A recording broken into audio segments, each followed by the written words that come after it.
Assalamualaikum warahmatullahi wabarakatuh. Kami dari kelompok 2 akan memaparkan materi mengenai paradigma masyarakat terkait gangguan mental. Sebelum dimulai, izinkan kami memperkenalkan anggota kelompok, yaitu Dinda Alisa dan saya sendiri, Syajida Maryam. Menurut Stewart dan Sandin pada tahun 1998, gangguan mental dijelaskan sebagai suatu masalah kesehatan yang menyebabkan ketidakmampuan psikologis atau perilaku yang ditimbulkan akibat gangguan pada fungsi sosial, psikologis, genetik, fisik, serta biologis. Selain itu, gangguan mental ini juga dapat diartikan sebagai suatu kondisi kesehatan yang mempengaruhi pikiran, perasaan, dan perilaku yang dapat mempengaruhi fungsi dan kemampuan dalam menjalankan aktivitas sehari-hari. Selanjutnya, terdapat perkembangan gangguan kesehatan mental. Di antaranya berada pada zaman prailmiah dan zaman modern. Pada zaman prailmiah yang pertama merupakan zaman animisme.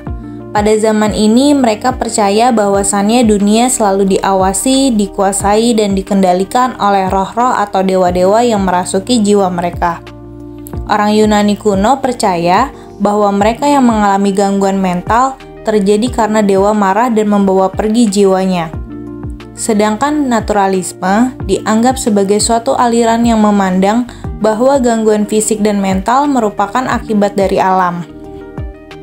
Di zaman ini, Hippocrates menolak pandangan gangguan mental berasal dari roh atau dewa. Ia juga menyatakan bahwa hal tersebut terjadi karena adanya pengaruh dari otak. Sementara itu, seiring berkembangnya zaman, khususnya pada abad ke-19, gerakan mental hygiene secara formal mulai muncul. Beers terkenal karena pengalamannya yang luas dalam bidang pencegahan dan pengobatan gangguan mental dengan cara yang lebih manusiawi. Selanjutnya, terdapat 3 paradigma terkait gangguan mental. Yang pertama, gangguan mental dianggap bukan sakit. Hal ini disebabkan karena pemahaman masyarakat awam terkait hal tersebut disebabkan oleh kejadian di luar nalar yang bersifat mistis. Banyak sekali mitos yang beredar di kalangan masyarakat yang sebenarnya sudah teruji dalam ilmu medis. Salah satunya, masyarakat beranggapan bahwa orang yang mengalami gangguan jiwa seringkali dianggap karena kemasukan jin atau iblis, atau bahkan dipercaya pernah menuntut ilmu khusus.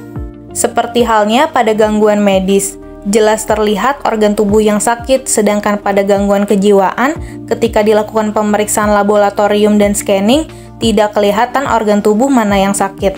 Dalam hal ini, biasanya masyarakat cenderung mencari pengobatan supranatural dibandingkan dengan tenaga profesional.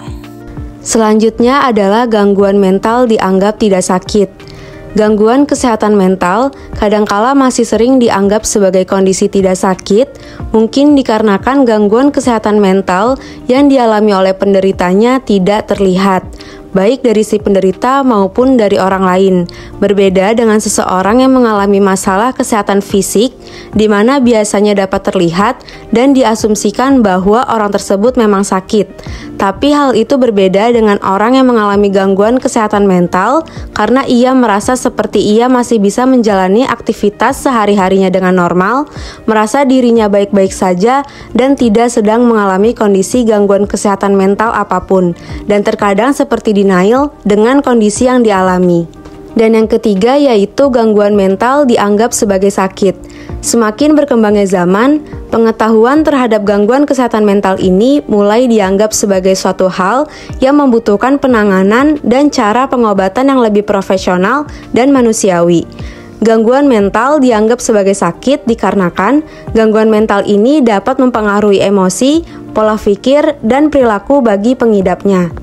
Adapun beberapa gejala dari seseorang yang mengalami gangguan mental seperti yang pertama, mengalami perubahan mood yang sangat drastis.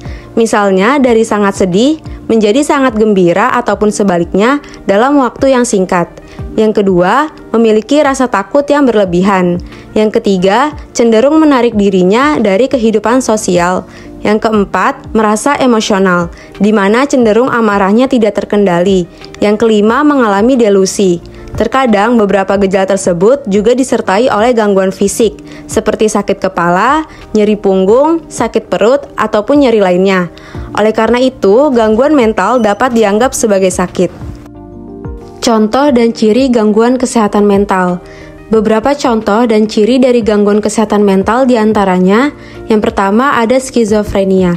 Skizofrenia adalah gangguan psikotik dengan distorsi khas berpikir, mempunyai perasaan bahwa dirinya sedang dikendalikan oleh kekuatan dari luar dirinya, gangguan persepsi, serta afek abnormal yang terpadu dengan situasi nyata atau sebenarnya.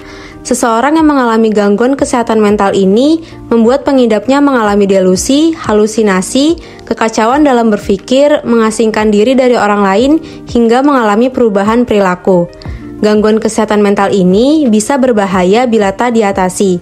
Komplikasi skizofrenia bisa memicu perilaku agresif, depresi hingga percobaan bunuh diri, isolasi sosial, serta penyalahgunaan alkohol atau obat-obatan. Yang kedua ada depresi. Seseorang yang mengalami kondisi ini biasanya mengalami gangguan suasana hati yang sering ditandai dengan perasaan sedih yang mendalam, putus harapan, atau tidak berharga. Komplikasi dari depresi pun tidaklah main-main.